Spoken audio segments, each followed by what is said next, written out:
like to present our video presentation about compare-contrast essay. What are compare and contrast essay? To compare is to examine how things are similar, while to contrast is to see how they differ. Compare and contrast essay are multi-paragraph compositions that explain ways in which two or more subjects are similar and different. Compare and contrast is a rhetorical style that discusses the similarities and differences of two or more things, ideas, concepts, items, places, and etc.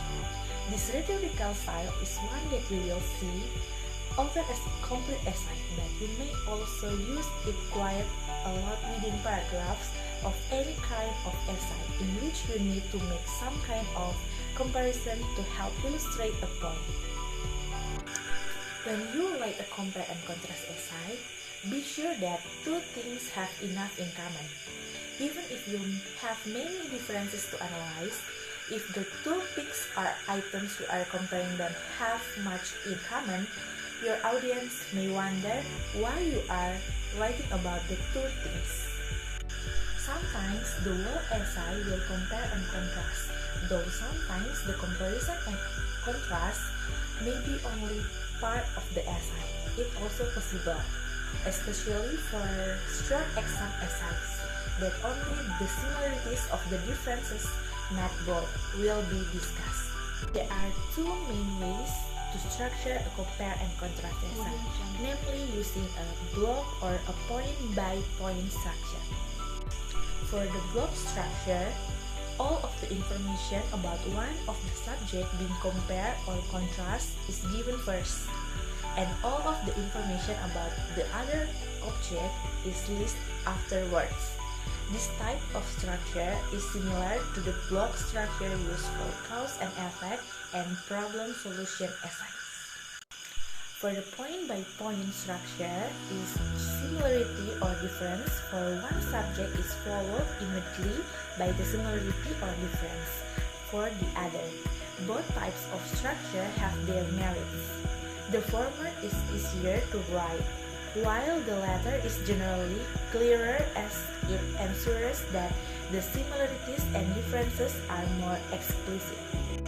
The criteria is, when making comparison and contrast, it is important to be clear what criteria you are using. Study the following example, like which contrast to people. Here the criteria are unclear. Aaron is tall and strong. In contrast, Bruce is handsome and very intelligent. Although the sentence has a contrast transition, the criteria for contrasting are not the same.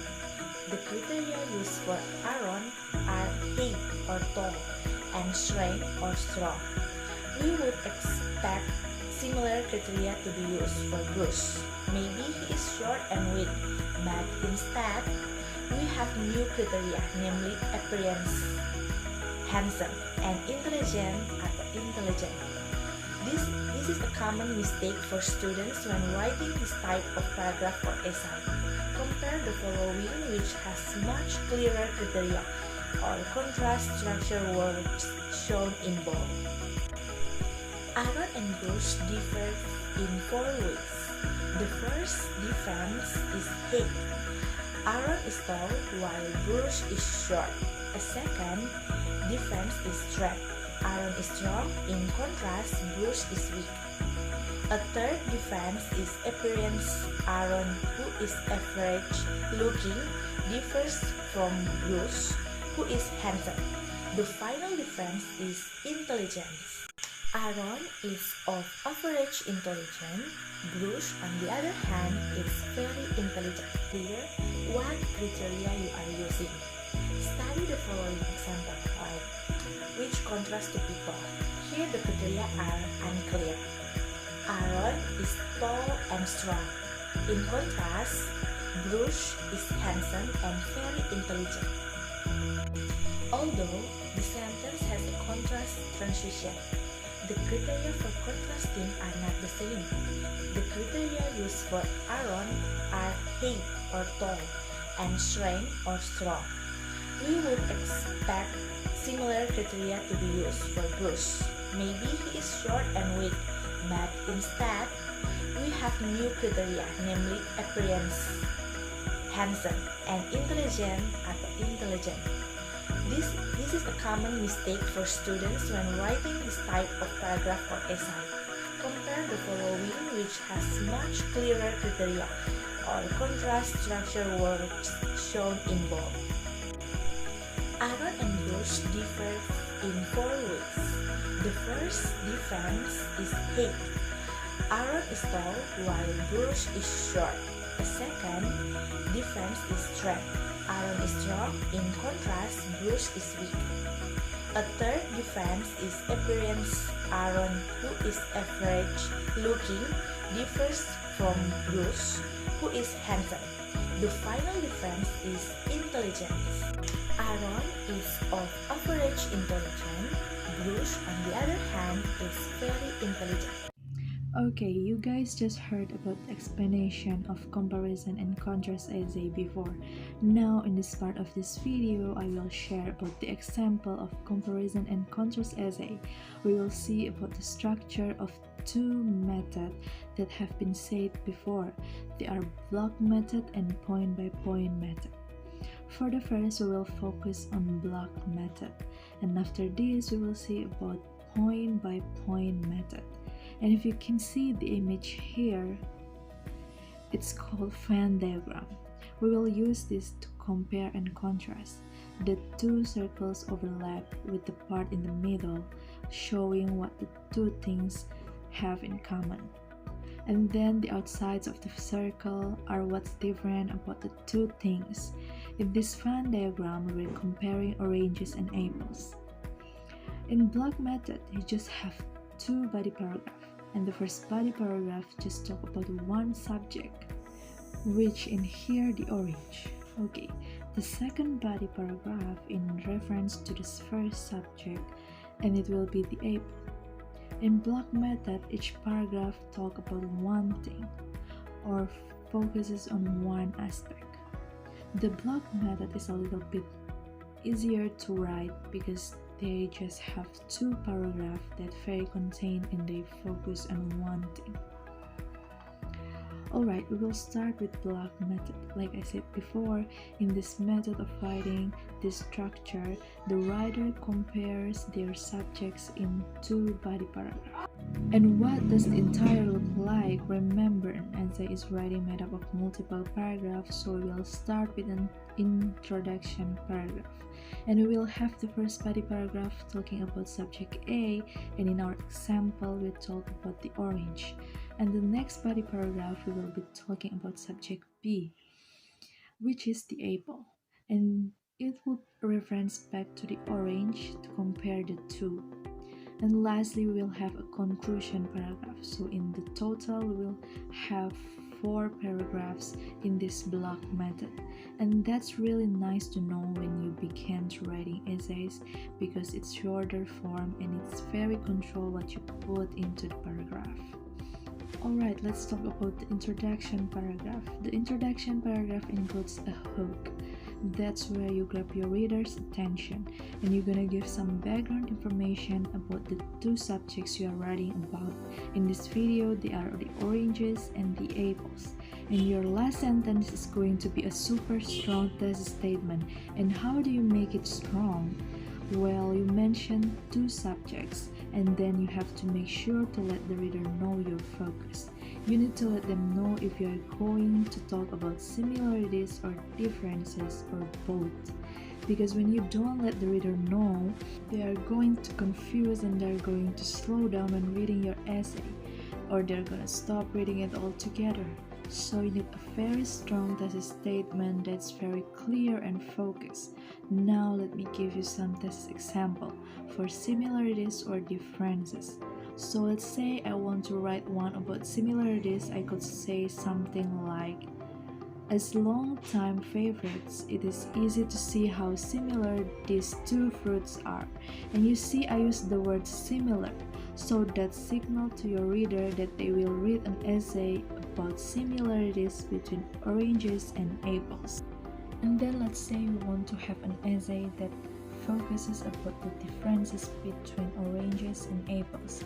We could write something like, oranges and apples are both fruits, yet they differ a lot of ways. You can see that I use the word yet to show a contrast, and I add the word differ, and that the signal word for your reader that they will read an essay that focuses on differences between oranges and apples. Okay, we know that I have a Venn diagram here, and let's say we want to write an essay on the similarities between oranges and apples.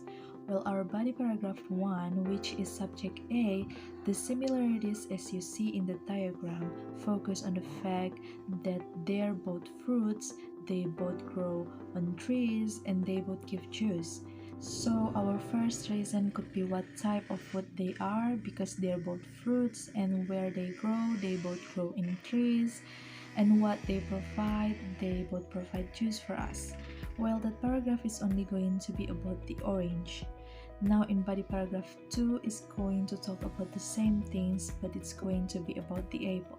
And it's in body paragraph 2 that you're going to compare the apple back to the orange. The first body paragraph you just talk about the orange. In second you talk about the apple in comparison to the orange. Now what if we want to focus on differences? That's those outside parts on the Venn diagram you see, and maybe the first reason here is where they originated, and what climate they grow in, and their appearance. That will be the reason on the differences. Remember, first paragraph have one focus, and that is the orange. That's your first subject. You're only talking about that. Now body paragraph 2 is going to talk about the same things, the same reasons, in the same order. As you know, we're talking about the apple and show how they different than the oranges.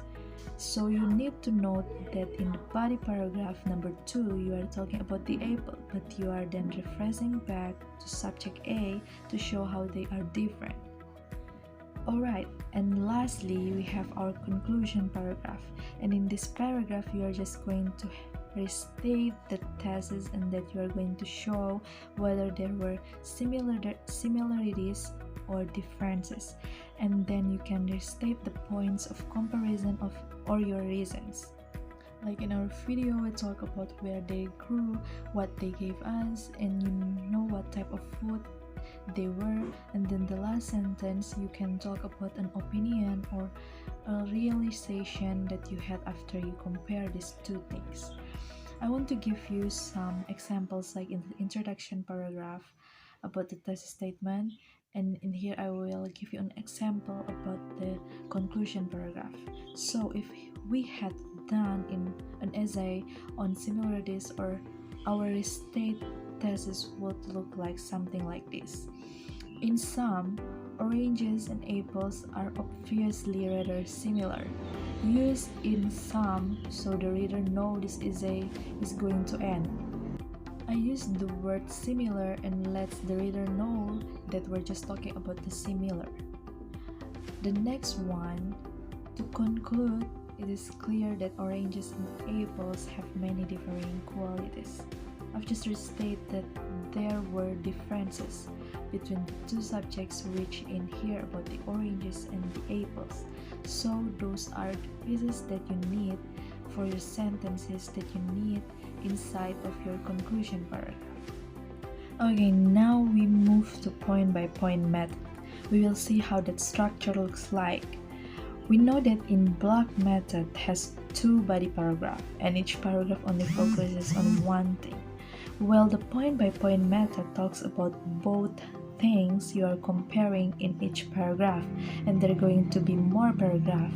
It won't just be two paragraphs like in the block method. So in paragraph 1, we're going to talk about one point of comparison, and we will talk about the orange and the apple.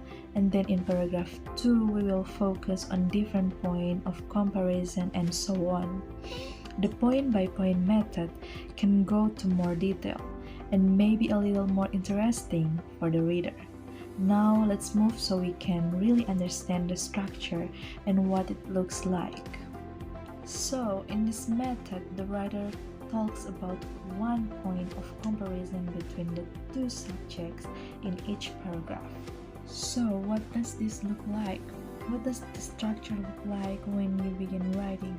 There is the introduction paragraph, then you have a body paragraph with your point of comparison 1, and then you have another body paragraph with another point of comparison, and then possibly another body paragraph with another point of comparison. And lastly, you have your conclusion paragraph. So you're going to be comparing like in our example, and in this video, we're going to comparing oranges and apples.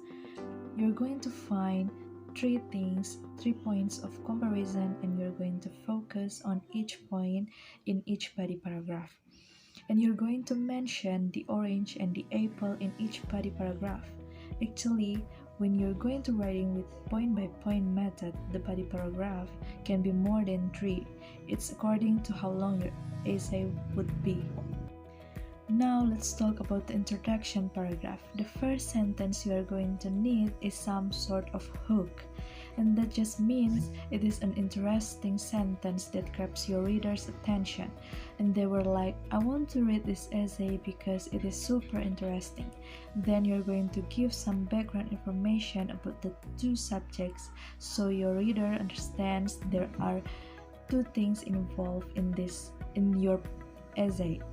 And lastly, you are going to need a super strong thesis statement, and in order to write one of those, you are going to have to include the points of comparison between the two subjects. Then you also need to let the readers know if you are going to talking about similarities, differences, or both. Now let's take a moment and look at the thesis statement. I will give you an examples for similarities and differences.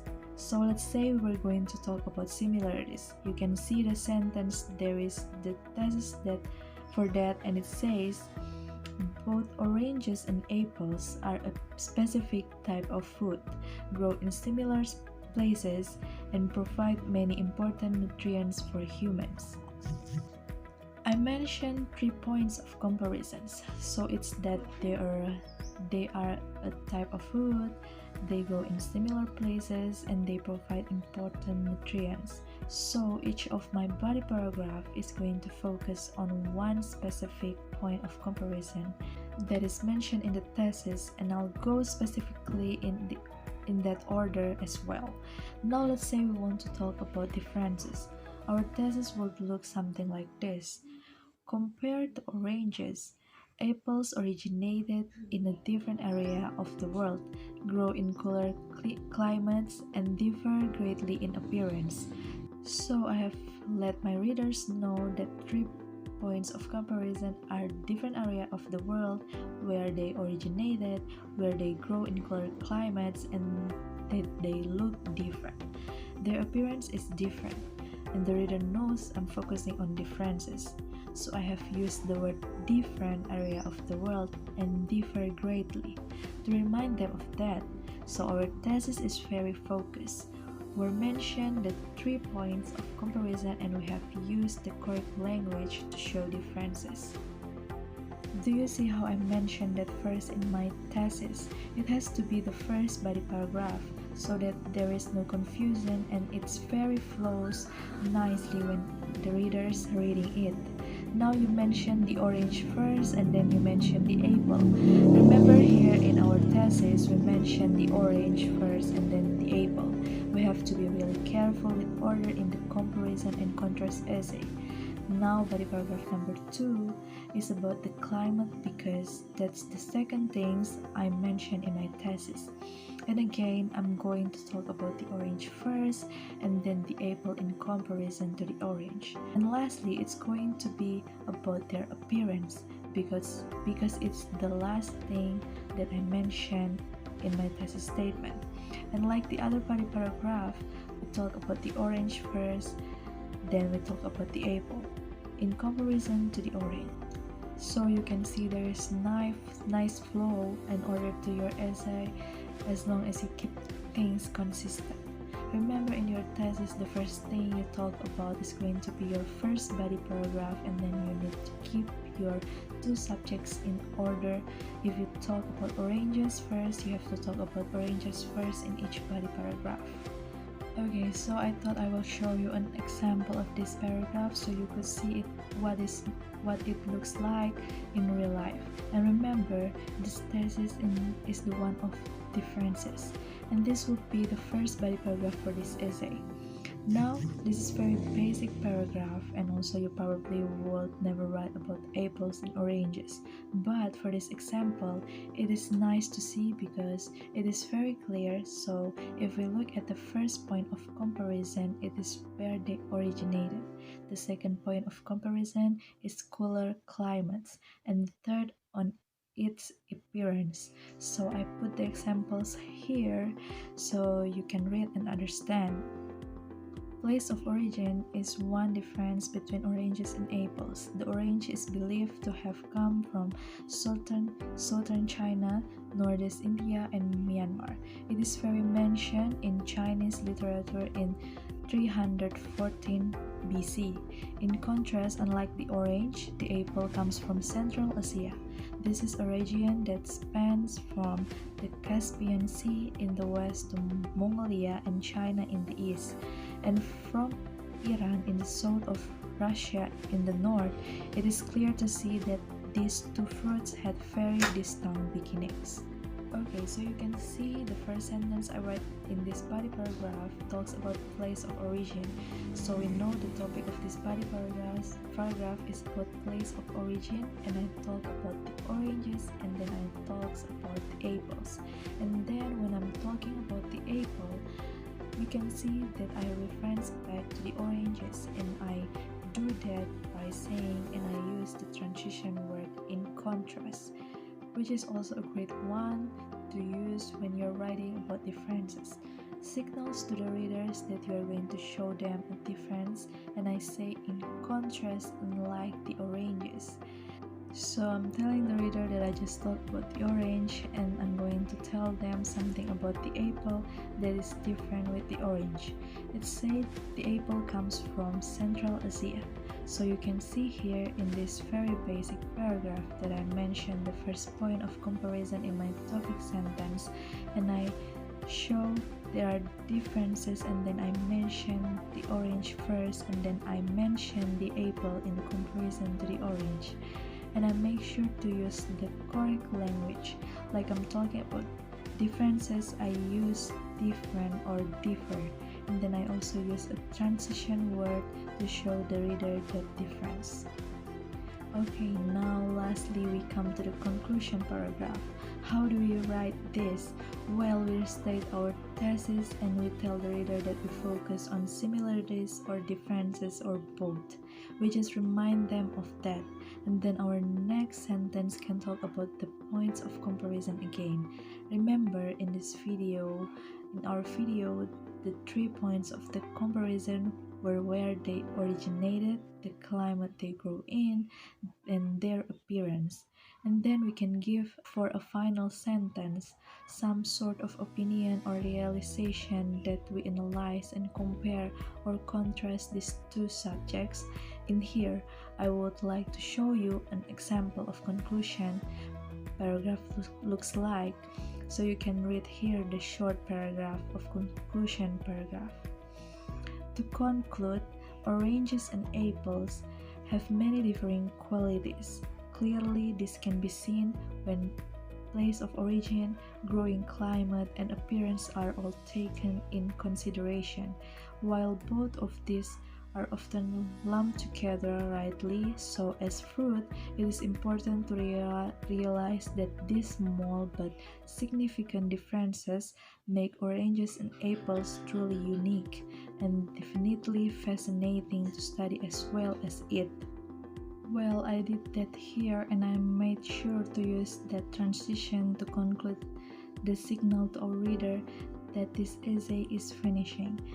It make it flow really smoothly, and it said, oranges and apples have many differing qualities. I just use a little bit different language and just to remind the reader that I was talking about differences. And then I mentioned that you can restate or talk about the points of comparison again. In the example I show, clearly this can be seen when the place of origin, growing climate, and appearance are all taken into consideration. I just touch upon each point of comparison in the second sentence, and lastly I'm going to have some opinion or realization about these two things.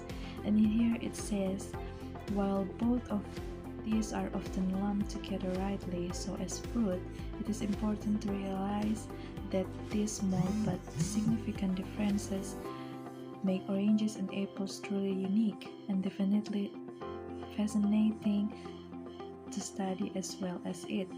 So there you have it, a short, clear, effective conclusion paragraph.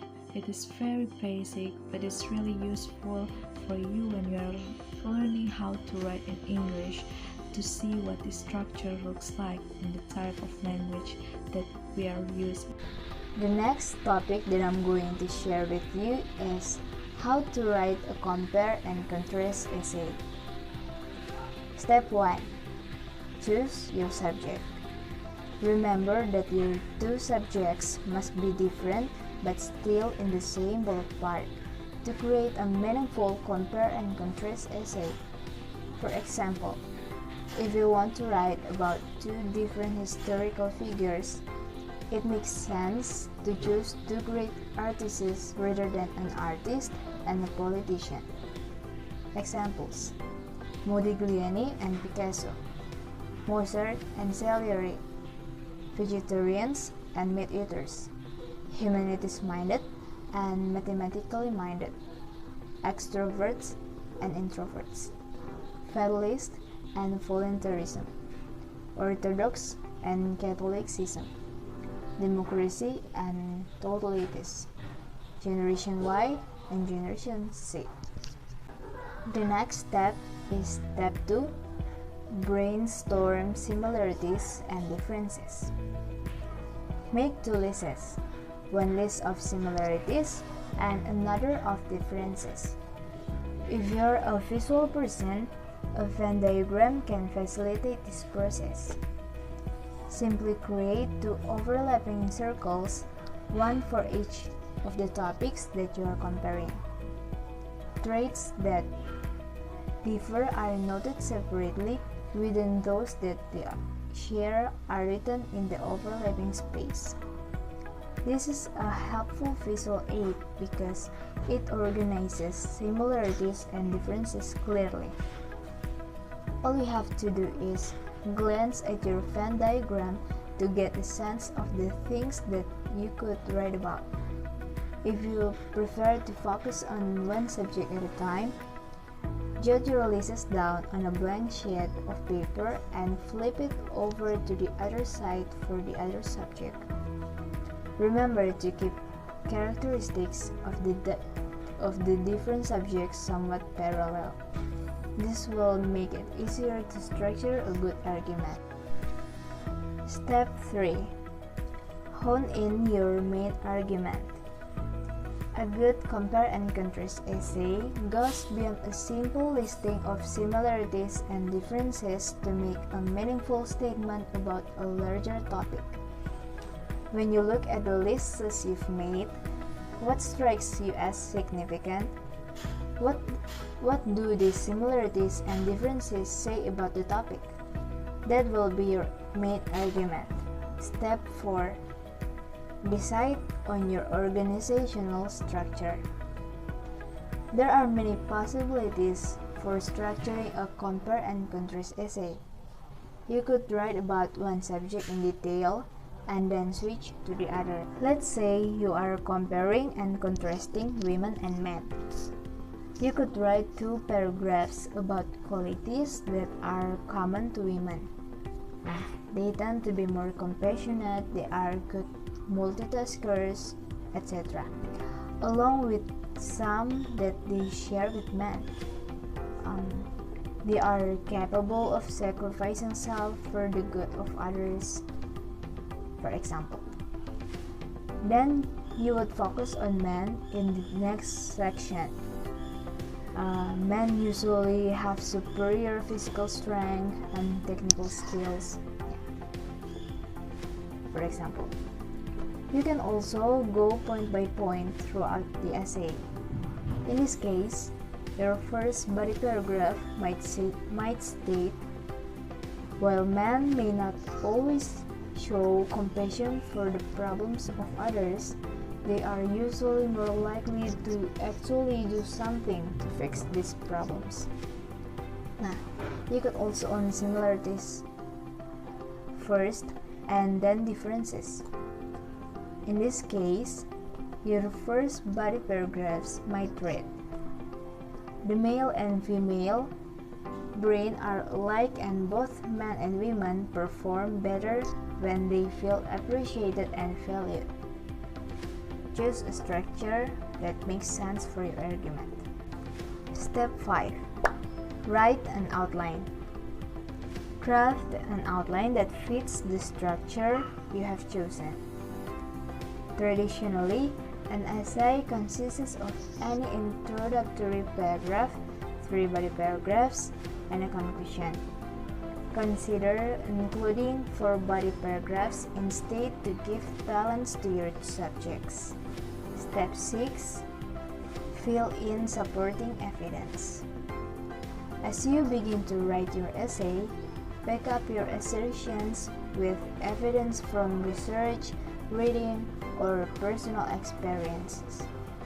If you're comparing and contrasting cats and dogs, use personal anecdotes about friends and their pets to bolster your arguments. My roommate's dog